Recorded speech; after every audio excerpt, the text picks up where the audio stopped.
Siapa yang tidak masuk pada pagi hari ini? Saya. Kenapa, Anissa? Sakit. Ya, kalau sakit harus kita doakan bersama-sama, ya. Semoga saja Anissa cepat sembuh. Bisa sekolah kembali. Ya, anak-anak. Ya. Seperti biasa, ya. Pada waktu sebelum kita melaksanakan kegiatan belajar, biasa kita membuat yang namanya kesepakatan kelas. Ya. Jadi kesepakatan kelas ini ya harus kita laksanakan ya secara bersama-sama. Bersama, tapi jangan merasa terpaksa. Kenapa? Jangan merasa terpaksa karena sudah kita buat ya oleh kita sendiri. Harus menyepakatinya. Siap? Siap. Dan jangan lupa kesepakatan kelas ini ya harus mengandung nilai-nilai kebajikan yang ada di profil pelajar Pancasila. Ada berapa?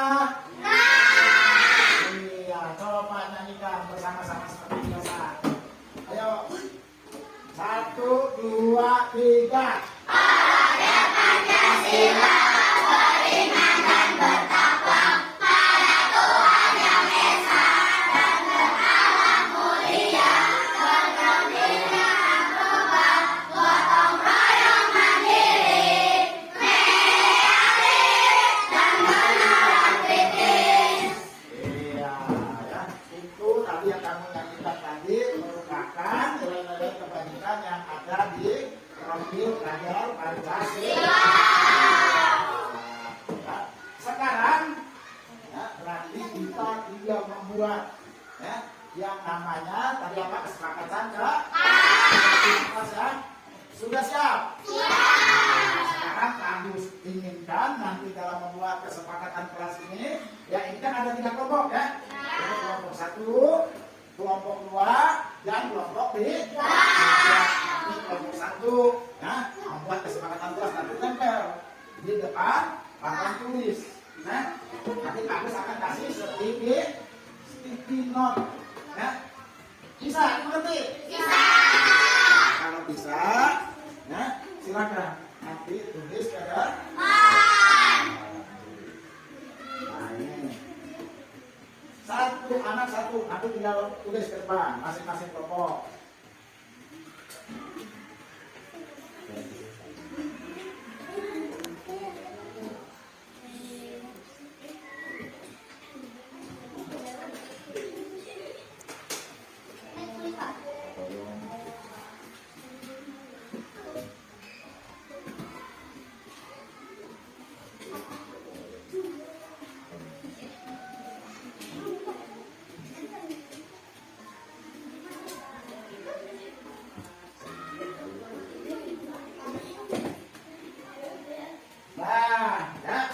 Bagian semua seperti notnya? Berarti tinggal kalian tulis ya. Setelah ditulis nanti ditempel ke depan ya sesuai kelompok. Nanti kelompok 1 jelasan di sini ya, ini kelompok 1, kelompok 2, kelompok 3. Silakan. Pelajaran anak-anak sudah selesai? Berarti kelompok 1 silahkan tempel di sini. Ya, nanti kelompok 2 di sini, kelompok 3 di sini. Ngerti? Ya, untuk kelompok 1 dulu. Jangan berebut, jangan berebut.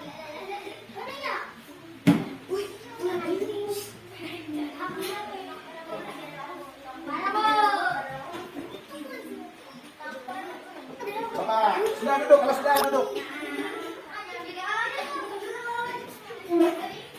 Kalau sudah, kelompok 1 duduk lagi ya rapi. Coba duduk yang rapi. Nah, silakan duduk. Nah, sekarang silakan kelompok 2 masuk ke depan. Kelompok 2 masuk ke depan.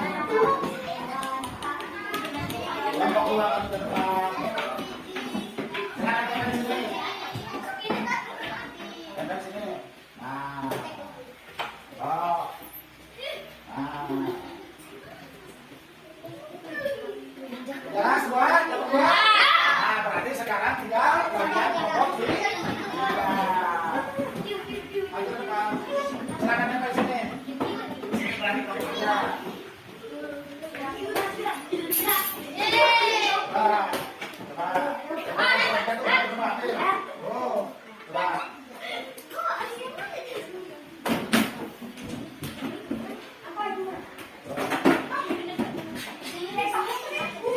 Kalau sudah, silakan lagi, yang rapi. Belumnya lagi yang rapi. Coba perhatikan. Nanti kalian, perhatikan. Perhatikan. Sudah membuat kesepakatan kelas, ya. Nanti kesepakatan kelas ini akan menjadi sebuah keyakinan kelas.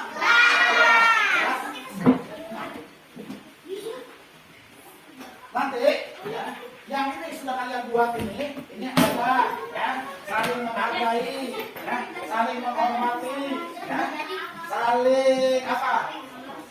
Pada waktu mau belajar harus membaca doa dulu, ya, harus mau mengemukakan pendapat pada waktu kerja kelompok, ya. Berarti ini harus kita sepakat. Cara menyepakatinya gimana?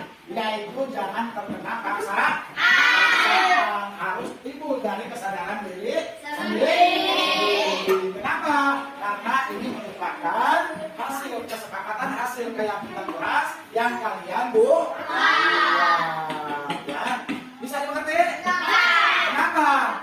Harus kita laksanakan. Karena apabila keyakinan kelas ini kita laksanakan, maka belajar kita akan tenang, akan fokus. Janganlah belajar akan nyaman. Siapa untuk melaksanakan keyakinan kelas ini? Ya, kalau siap, ya. Silakan sekarang berdoa. Siapa yang mau berdoa? Ya, silakan. Itu doa.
Ya silakan dari sana dulu, silakan dulu.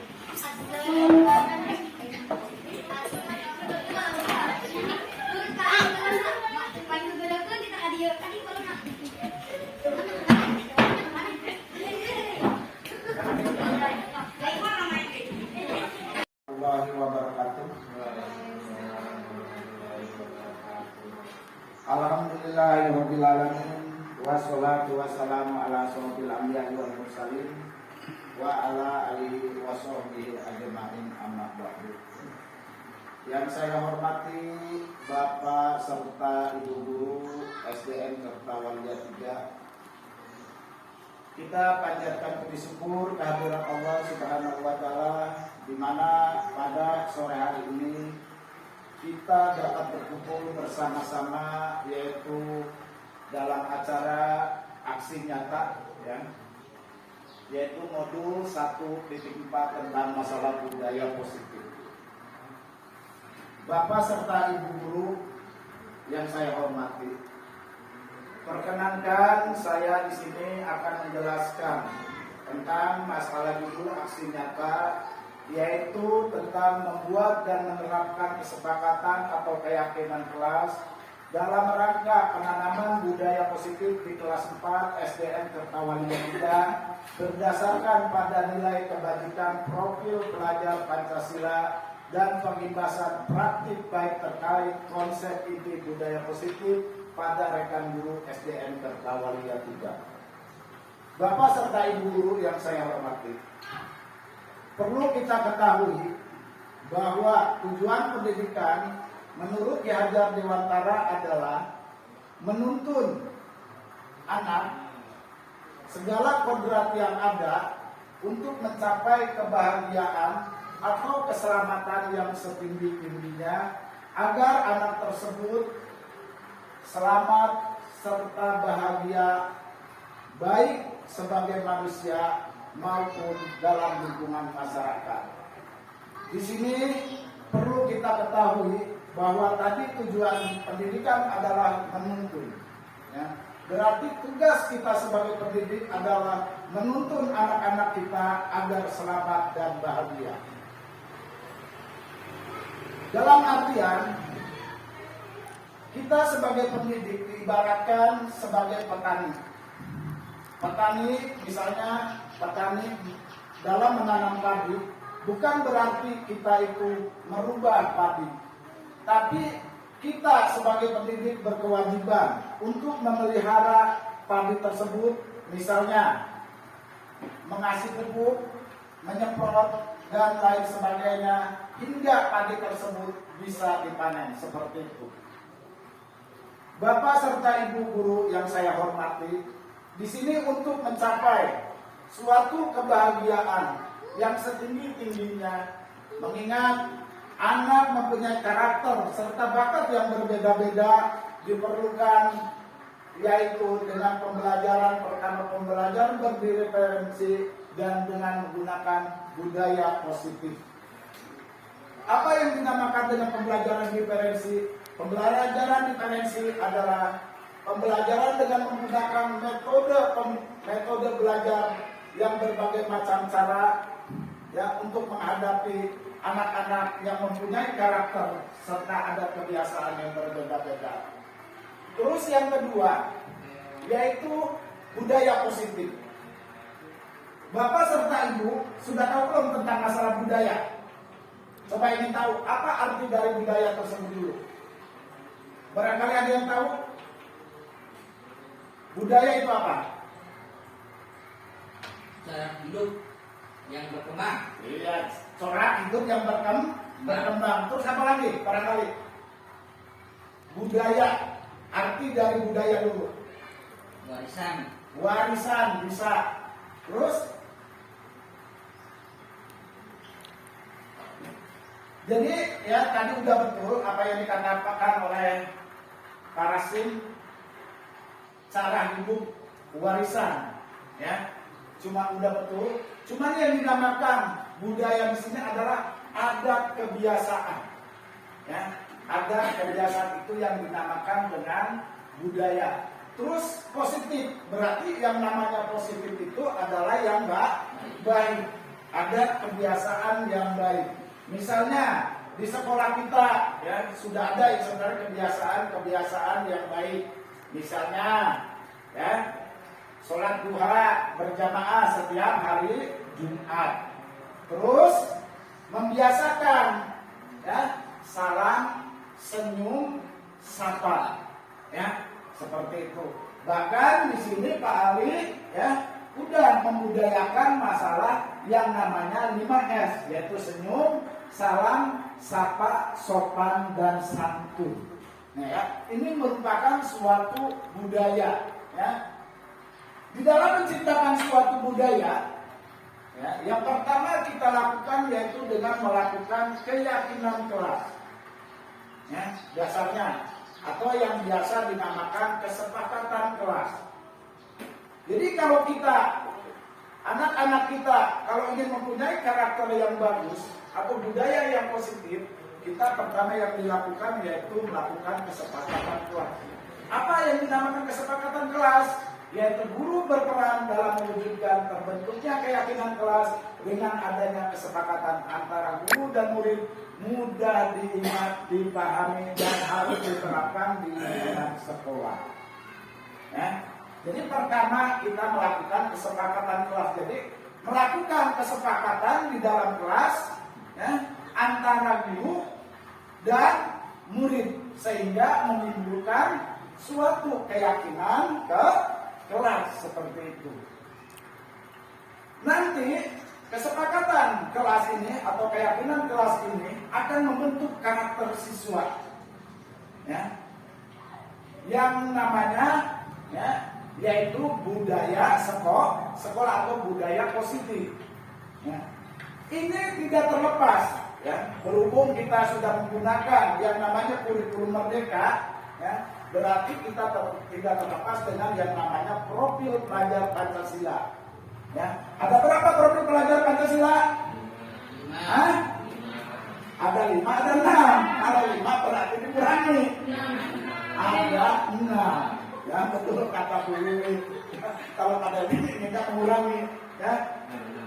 Jadi profil pelajar Pancasila ini merupakan nilai-nilai kebajikan.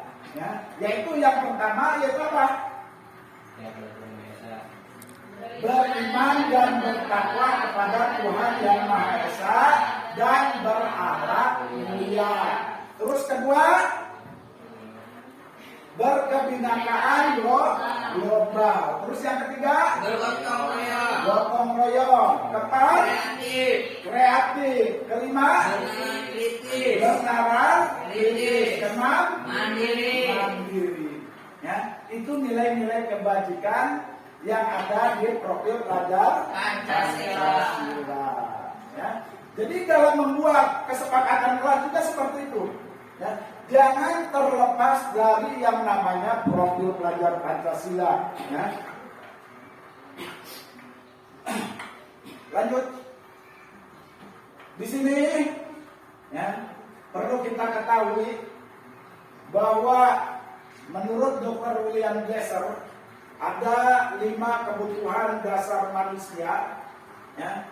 Maka apabila 5 kebutuhan dasar manusia ini tidak terpenuhi, ya, maka pasti anak-anak tersebut, misalnya kita pernah sering menjumpai, misalnya anak tersebut sering jahil, ya kan, sering meledek. Bahkan sekarang sampai ada yang terjadi misalnya yang namanya bullying.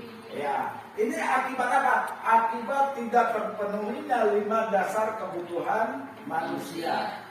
5 dasar kebutuhan manusia itu diantaranya apa saja? Yang pertama yaitu kebutuhan untuk bertahan hidup atau survival, atau biasa juga ini dinamakan kebutuhan fisiologis. Kebutuhan fisiologis ini yang merupakan kebutuhan paling dasar manusia, ya, diantaranya yaitu ya kebutuhan makan, minum, pakaian, tempat tidur, ya, sandang, pangan, dan papan, atau juga bisa dinamakan dengan kebutuhan pokok. Terus yang kedua, kebutuhan kasih sayang dan diterima. Seperti apa kebutuhan kasih sayang dan diterima ini? Yaitu kebutuhan akan koneksi sosial, kebutuhan untuk terhubung dengan orang lain, teman, keluarga, pasangan, dan kelompok. Pasti kita juga ya dalam sebagai makhluk sosial pasti ingin diterima ya di kalangan masyarakat. Terus yang ketiga yaitu kebutuhan kebebasan. Apa yang dinamakan kebutuhan kebebasan? Kebutuhan kebebasan ialah kebutuhan untuk mandiri otonom, memiliki pilihan, mengembangkan daya lenturnya, dan mampu mengendalikan arahnya sendiri. Kebutuhan ini terkait dengan kebebasan untuk memilih dan membuat pilihan, kebutuhan bergerak, mencoba-coba mengeksplorasi hal baru dan menarik. Ya, namanya anak-anak, apalagi ya, di dalam kelas, anak-anak kadang-kadang berarti inginnya bebas. Bebas ini bukan berarti semaunya anak. Tugas guru adalah menuntun. Kata juga disebutkan, berarti menuntun sesuai dengan minat dan bakat anak. Terus yang D, kebutuhan kesenangan atau kebutuhan akan rasa senang. Kebutuhan untuk mencari kesenangan yaitu masalah humor, bermain, bersenang-senang, bergembira, antusiasme, dan tertawa. Ya. Terus yang terakhir yaitu kebutuhan penguasaan atau power, kebutuhan pengakuan atas kemampuan. Seperti apa? Seperti apa kebutuhan penguasaan itu? Kebutuhan penguasaan ini berhubungan dengan kekuatan seseorang untuk mencapai sesuatu, menjadi kompeten, menjadi terampil, memimpin, berprestasi, diakui dan didengar. Kebutuhan ini meliputi harga diri, keinginan untuk dianggap, dan meninggalkan pengaruh. Ya, itu 5 kebutuhan dasar manusia. Terus di sini, ya, kita sebagai guru perlu memiliki posisi kontrol. Posisi kontrol itu apa saja? Ya. Pertama, penghukum. Nanti kita bisa tahu ya, kita sebagai pendidik ini masuknya ke posisi kontrol apa yang biasa kita lakukan. Apakah nanti penghukum, pembuat merasa bersalah, sebagai teman, pemantau ataupun manajer. Mari kita bahas satu persatu. Penghukum, misalnya ya, nada suara tinggi, bahasa tubuh, mata melotot, jari menunjuk, menghardik. Contoh, ya, misalnya ada anak ya, datang terlambat, terus kita menanyakannya gini, misalnya ya, Rasim, kenapa kamu datang terlambat? Sambil menunjuk atau melotot, ya. Misalnya Rasim menjawab apa sih? Rasim, kesiangan, Pak. Kamu tahu nggak masalah aturan? Tahu, Pak, misalnya. Kenapa kamu sudah tahu tapi kamu masih melanggar? Misalnya, ya. Silakan kamu keliling lapangan 6 kali. Nah, seperti itu ya. Berarti itu merupakan penghukum. Ya. Nada suara tinggi, bahasa tubuh, ya, mata melotot, jari menunjuk dan menghardik. Terus kedua, pembuat merasa bersalah. Ya. Pada posisi ini biasanya guru akan bersuara lebih lembut. Ya.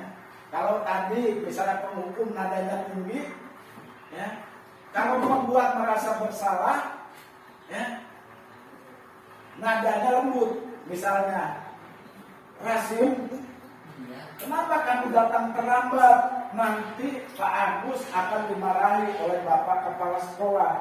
Nah, misalnya ya, itu seperti itu contohnya. Nadanya lembut, tapi pembuat merasa bersalah. Ya.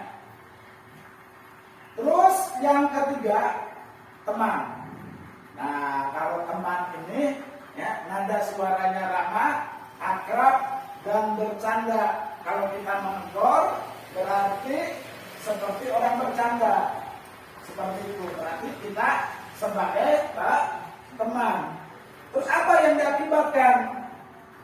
Nah, diakibatkannya, ini anak akan merasa ketergantungan. Ketergantungannya gimana?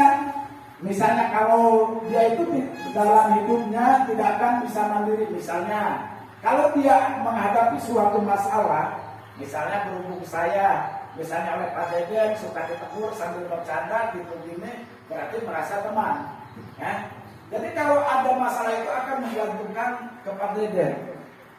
Seandainya nggak ada Pak Deden, dia itu akan seperti apa ya? Bisa jadi seperti hampa seperti itu, karena dia sudah mempercayakan kepada dia seperti itu.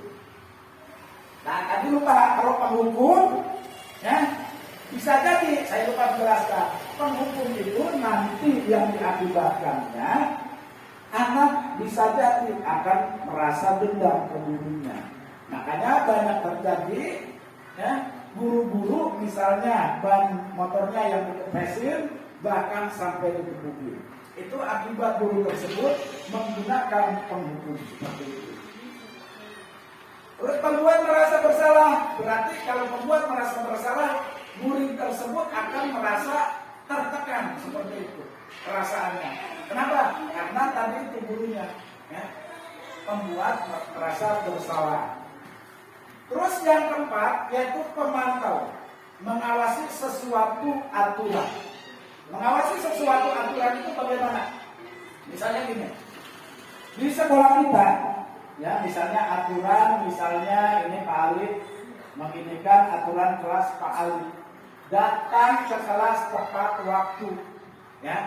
Cuman tepat waktunya berarti jam berapa? Gitu. Misalnya jam 7.30, ya misalnya jam 7.30. Ketika anak tersebut datang terlambat, guru tersebut misalnya ini menanyakan, Pak Rasim, kenapa datang terlambat? Misalnya tadi kan menjawab kesiangan. Tahu nggak aturan yang telah diterapkan? Misalnya tahu Pak, harus datang jam berapa? 7.30. Dan konsekuensinya, seandainya tidak datang tepat waktu, harus menunggu di luar. Nah ini yang namanya pemantau. Terus yang kelima, manajer. Apa yang dinamakan manajer? Nah, jadi yang dinamakan dengan manajer, guru berkolaborasi dengan murid bagaimana memperbaiki kesalahan yang ada. Jadi ketika memanggil murid, ya tadi tidak seperti penghukum, pembuat merasa bersalah, teman ataupun pemantau. Ya. Jadi dengan murid diajak berdialog sehingga murid itu tumbuh kesadarannya sendiri dari dalam diri untuk memperbaiki kesalahannya. Jadi di antara kelima ini yang paling bagus itu yang mana? Berarti kita itu harus posisi sebagai manajer. Kenapa di posisi sebagai manajer? Karena itu tadi yang disebutkan. Jadi murid memperbaiki dari dirinya sendiri, tumbuh dari dirinya sendiri, ya, untuk memperbaiki kesalahannya. Ya. Terus bagaimana ya,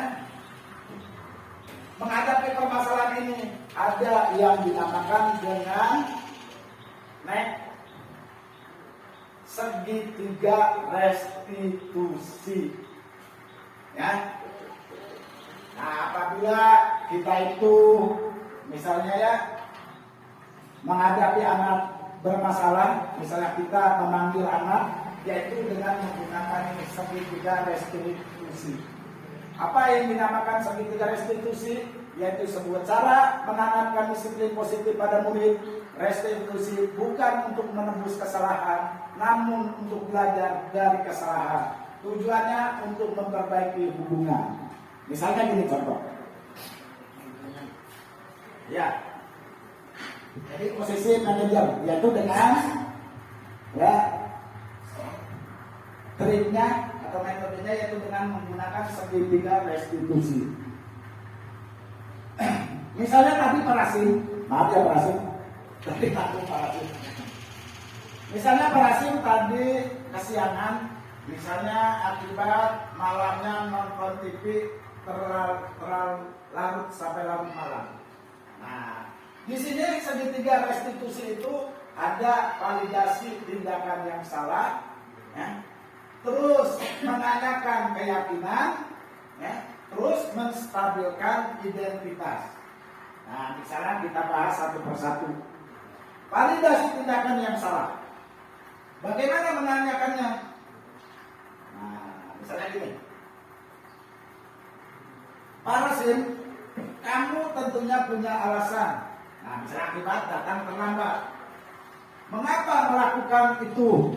Nah, Parasim menjawab. Misalnya, karena tadi malam nonton TV sampai larut malam. Ya. Terus saya menanyakan lagi, ibumu emang tidak mengingatkan? Misalnya tidak ada menegur, Pak. Cuman ada film yang terlalu asik untuk ditonton. Nah. Terus saya nanya lagi, Parasim, tahu nggak keyakinan kelas? Nah, yang telah kita sepakati. Nah, sebab pertama kita pernah membuat yang namanya keyakinan kelas atau kesepakatan kelas. Ya. Tahu Pak, misalnya. Terus keyakinan kelas apa yang kamu langgar? Nah, datang terlambat. berarti masalah disiplin. Nah, saya ingatkan lagi, berarti menstabilkan identitas. Setiap orang pasti pernah mengalami atau melakukan kesalahan. Begitu juga dengan Bapak. Nah, kamu bukan satu-satunya yang pernah melakukan ini. Terus apa yang akan kamu lakukan, Pak Rasim? Nah, di sana berarti Pak Rasim menjawab, besok saya tidak akan mengulangi lagi karena saya sudah melanggar keyakinan kelas. Jadi Pak Rasim itu ya, jadi tidak seperti tadi, seperti penghukum saya menanyanya, kenapa datang terlambat? Seperti itu, ya, tidak seperti itu. Atau gini, misalnya, tadi sebagai apa ya? Sebagai teman, Pak Rasim, sambil ketawa ya. Kenapa Pak Rasim datangnya terlambat? Gitu. Nah nanti belamparnya menuruti, cuman pada waktu itu kebanyakan. Karena apa? Karena bukan timbul dari diri sendiri, timbul bukan dari kesadaran diri sendiri. Seperti itu. Bisa dimengerti barangkali ada pertanyaan? Kalau nggak ada, ya saya akhiri. Wabillahi taufiq wal hidayah. Wassalamualaikum warahmatullahi wabarakatuh.